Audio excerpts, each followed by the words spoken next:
दोस्तों, जब कोई औरत माँ बनती है तो अपने बच्चों के प्रति उसके मन में उठने वाले प्यार और ममता को शब्दों में नहीं पिरोया जा सकता।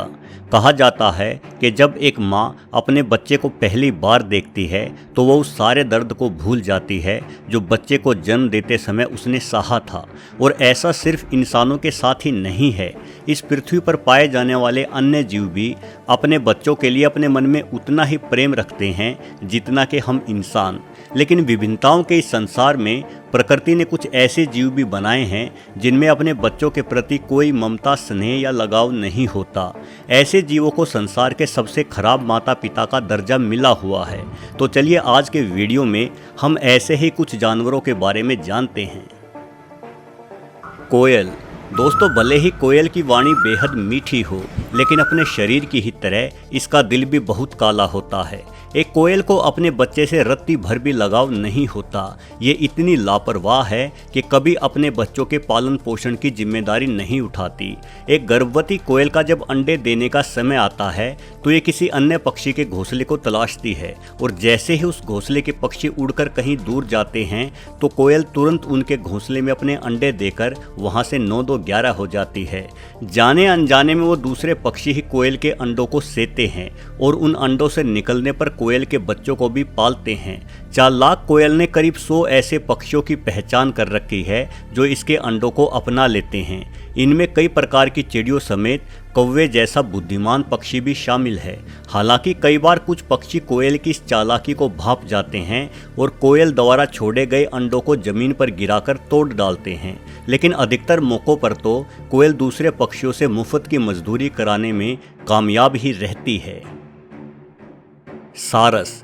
दोस्तों, इस वीडियो में आप देख रहे होंगे कि किस तरह से सारस अपने बच्चों को घोंसले से बाहर फेंक रहा है। अब जिस बच्चे ने अभी तक उड़ना भी नहीं सीखा है वो इतनी ऊंचाई से गिरकर निश्चित तौर पर मारा जाएगा। ये वीडियो देखकर एहसास होता है कि सारस से अच्छी माँ तो कोयल ही थी। भले ही अपने बच्चों को अनाथ छोड़ देती है, किंतु कम से कम जान से तो नहीं मारती। सारस का अपने बच्चों को मार डालने का कारण भी पूरी तरह से समझ नहीं आता। कई बार जब सारस माता पिता को लगता है कि वे अपने बच्चों के लिए पूरा खाना नहीं जुटा पा रहे हैं तो अपने सबसे कमज़ोर बच्चों को वो मार डालते हैं ताकि बाकी के बच्चों को भरपूर खाना मिल सके। वहीं कई बार किसी बच्चे के बीमार होने पर भी सारस माता पिता को लगता है कि अब ये बच्चा स्वस्थ नहीं होने वाला और उस बच्चे को वो उठाकर घोंसले से बाहर फेंक देते हैं। इसके उलट आम जन में ये धारणा है कि सारस पक्षी हमेशा जोड़ों में रहते हैं, इसीलिए सारस माता पिता अपने उस बच्चे को मार डालते हैं जिसके लिए उनके पास कोई जोड़ीदार नहीं होता। मतलब अगर किसी सारस माता पिता के पास 3 बच्चे हैं जिसमें से नर सिर्फ 1 किंतु मादा 2 हैं तो एक अतिरिक्त मादा बच्चे को सारस मार डालते हैं ताकि बाकी के दोनों बच्चे पूरी जिंदगी एक जोड़े में रह सकें। दरियाई घोड़ा। दोस्तों, दरियाई घोड़ा पृथ्वी के सबसे हिंसक जीवों में से एक है। ये एक दूसरे के साथ बहुत ही भयानक तरीके से लड़ाइयाँ करते हैं। ये तस्वीरें शायद आपको थोड़ा विचलित कर दे। तस्वीरों में साफ तौर पर देखा जा सकता है कि एक मादा दरियाई घोड़ा अपने 2 दिन के बच्चे को अपने परिवार के अन्य सदस्यों के पास लेकर आई। फिर सभी दरियाई घोड़ों ने मिलकर उस छोटे से मासूम बच्चे पर हमला कर दिया और उस बच्चे को कई टुकड़ों में चीर कर मार डाला गया। बाद में उस बच्चे को नदी में रहने वाले मगरमच्छों ने अपना भोजन बना लिया। वीडियो में दिखी ये घटना अपने आप में कोई अकेला वाकया ही नहीं है, बल्कि दरियाई घोड़े अक्सर ऐसी हरकतें करते रहते हैं। अनेकों बार ये खुद के नए जन्मे बच्चों को अपने पूरे परिवार के साथ मिलकर ही मार डालते हैं। इनका अपने बच्चों को मार डालने के पीछे क्या कारण हो सकता है ये आज तक नहीं समझा जा सका है। असल में दरियाई घोड़ों के हिंसात्मक स्वभाव के कारण जंगलों में रिसर्च करने वाले ज़्यादातर वैज्ञानिक इनसे दूरी ही बनाए रखते हैं। इसलिए दरियाई घोड़ों के व्यवहार को अभी तक हम अच्छे तरीके से नहीं जान पाए हैं। फिर भी अंदाज़ा लगाया गया है कि दरियाई घोड़ों के परिवार में अमूमन 10 से 15 सदस्य ही होते हैं। उससे बड़े परिवार को ये हिंसक जीव पसंद नहीं करते। इसलिए जैसे ही इन्हें लगता है कि इनके परिवार में सदस्यों की संख्या ज़्यादा हो रही है तो ये खुद ही अपने बच्चों को मारकर अपनी संख्या को नियंत्रित करना शुरू कर देते हैं। पांडा। दोस्तों, पांडा बड़ा ही खूबसूरत जानवर है।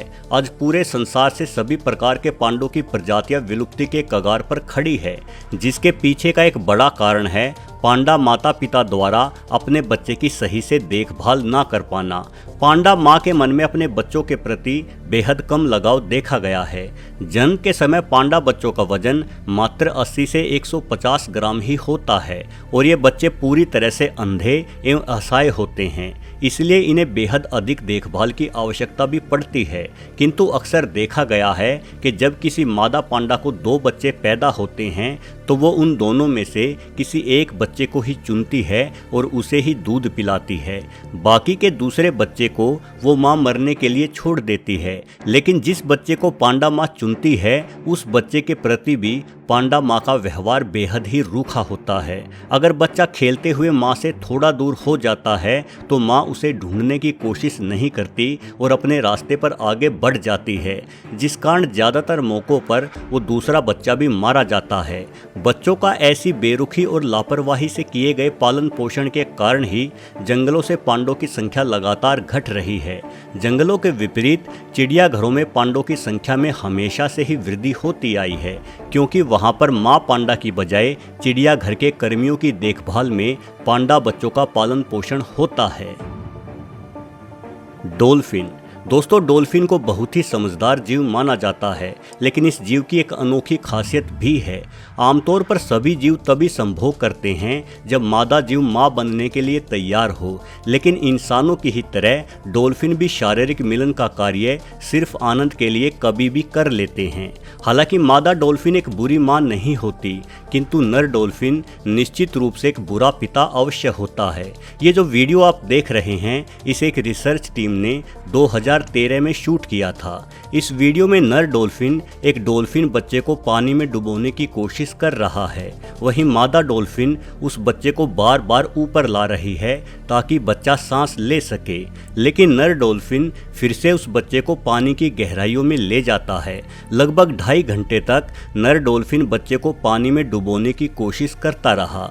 अगर आप ये सोच रहे हैं कि पानी में रहने वाली डॉल्फिन भला पानी में कैसे डूब सकती है, तो मैं आपको बता दूं कि डॉल्फिन कोई मछली नहीं बल्कि एक स्तनधारी जीव है और ये हवा में सांस लेती है। वीडियो में दिखाए गए नर डॉल्फिन द्वारा अपने बच्चे को पानी में डुबोने का प्रयास किए जाने के पीछे कारण सिर्फ ये है कि जब से मादा डॉल्फिन मां बनी है तब से उसकी संभोग में से रुचि कम हो गई है और वो नर को अपने पास नहीं आने देती, जिस वजह से नाराज होकर नर डॉल्फिन कई बार अपने ही छोटे बच्चों को मार डालते हैं। सूअर। दोस्तों, अगर आप सूअर माँ का व्यवहार देखोगे तो निश्चित तौर पर इसे संसार की सबसे ममताहीन माँ घोषित कर दोगे। जो लोग सूअरों को पालते हैं वो सूअर बच्चों के जन्म लेते ही सूअर माँ पर कड़ी निगरानी रखते हैं, क्योंकि बहुत बार देखा गया है कि मादा सूअर बच्चों को जन्म देने के पश्चात अपने ही जन्मे बच्चों को खाना शुरू कर देती है। इस बेहद ही अनोखे और विविध कृत्य के पीछे का कारण वैज्ञानिक बतलाते हैं कि प्रसव के दर्द के बाद जब बच्चे जन्म लेते हैं तो मादा सूअर दर्द और भूख के मारे बहुत ज़्यादा गुस्से में आ जाती है। इसलिए अगर उसके आसपास की स्थिति सही ना हो और उसे जल्दी से खाना ना मिले तो गुस्से में आकर वो अपने ही बच्चे को खाकर अपना क्रोध और भूख शांत कर लेती है। हालांकि जैसे जैसे उस मादा की प्रसव पीड़ा कम होती है और उसे खाना मिल जाता है तो उसका गुस्सा भी ठंडा पड़ जाता है। उसके बाद माँ सूअर के दिल में अपने बच्चों के प्रति प्यार उमड़ने लगता है। इसलिए ऐसे फार्म जहाँ सूअरों को मांस के लिए पाला जाता है वहाँ प्रसव पीड़ा के दौरान मादा की अच्छे से देखभाल की जाती है और उसके लिए पर्याप्त भोजन उपलब्ध कराया जाता है ताकि वो मादा सूअर नाराज होकर अपने ही बच्चों को ना खा जाए। दोस्तों, विभिन्नताओं के इस संसार में कुछ भी निश्चित नहीं है। एक और जहाँ कुछ जीव अपने बच्चों की रक्षा के लिए अपनी जान की बाजी लगा देते हैं, वहीं दूसरी ओर कुछ जानवर इतने बुरे माता पिता भी हैं जो खुद ही खुद के बच्चों के दुश्मन बन जाते हैं। वीडियो देखने के लिए आपका बहुत बहुत धन्यवाद।